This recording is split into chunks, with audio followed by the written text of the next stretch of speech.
ঈদুল আজহার তৃতীয় সপ্তাহে এসে হাউসফুল যাচ্ছে ঈদে মুক্তিপ্রাপ্ত একমাত্র নারীকেন্দ্রিক গল্পের সিনেমা এশা মার্ডার। বিস্তারিত থাকছে এবারের সেগমেন্টে। খুনসহ ধর্ষণ। চলচ্চিত্র জগতে বিরল এক সাফল্যের মুখ দেখছে বাংলা সিনেমা এশা মার্ডার। ঈদের প্রেক্ষাপটে মুক্তি পাওয়া সিনেমাটি তৃতীয় সপ্তাহে এসেও ঢাকা সহ দেশের বিভিন্ন প্রেক্ষাগৃহে হাউসফুল যাচ্ছে। অন্যদিকে ঈদের পর প্রেক্ষাগৃহগুলোতে দর্শক কমে যাওয়ার সাধারণ প্রবণতা থাকলেও এই সিনেমাটি যেন ব্যতিক্রমী এক দৃষ্টান্ত স্থাপন করছে।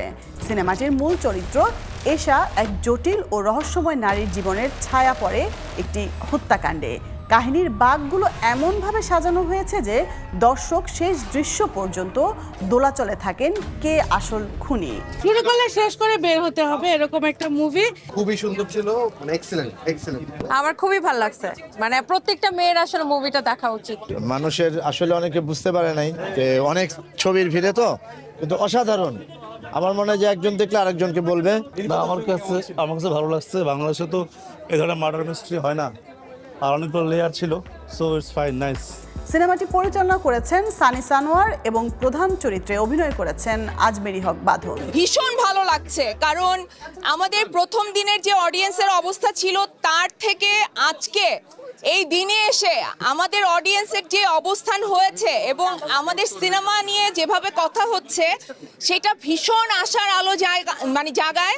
এবং আমাদের পুরো টিমের পক্ষ থেকে আপনাদের সবাইকে ধন্যবাদ, যারা এসেছেন তাদেরকে ধন্যবাদ, এবং যারা এখনো এশা মার্ডার দেখেননি তাদের সবাইকে আমন্ত্রণ তারা হলে এসে সিনেমাটা দেখেন, যাতে আরো কিছুদিন হলে সিনেমাটা চলে। তার সাবলীল অভিনয় এবং চরিত্রে মিশে যাওয়ার দক্ষতা ইতোমধ্যে প্রশংসিত হয়েছে দর্শক এবং সমালোচকদের কাছে। সিনেমাটির এমন সাফল্যে বেশ খুশি এর কলাকুশলীরা। ভালো যেটা লেগেছে যে সানি ভাই এত চমৎকারভাবে একজন অ্যাক্টরের সাথে কমিউনিকেট করে যে ওই অ্যাক্টরের আসলে ক্যারেক্টারটা ধরার ক্ষেত্রে খুব বেশি বেগ পেতে হয় না। আর আমরা প্রচুর রিহার্সাল করেছি। এখানে ইনভেস্টিগেশনটা অনেক মানে গুরুত্বপূর্ণ ছিল এই সিনেমার জন্য। তো সানি ভাই যেহেতু নিজে একজন পুলিশ অফিসার, তো সেই জিনিসটা আমাদেরকে খুব দারুণভাবে উনি মানে আমাদের ভিতরে ধারণ করাইতে হেল্প করেছে।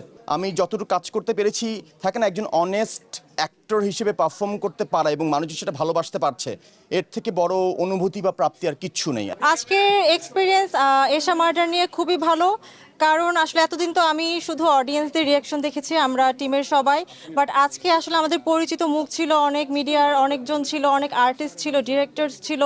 সো ওনারা যখন নেমে বলছিল তুমি ভালো করেছো, এবং ওনারা আমাকে এশা বলে ডাকছিল। সো এটা আসলে আমি গ্রেটফুল। এমন টান টান উত্তেজনার কাহিনী বাংলা সিনেমায় এখন খুব একটা দেখা যায় না, ফলে দর্শকদের আগ্রহ বাড়ছে দিনকে দিন।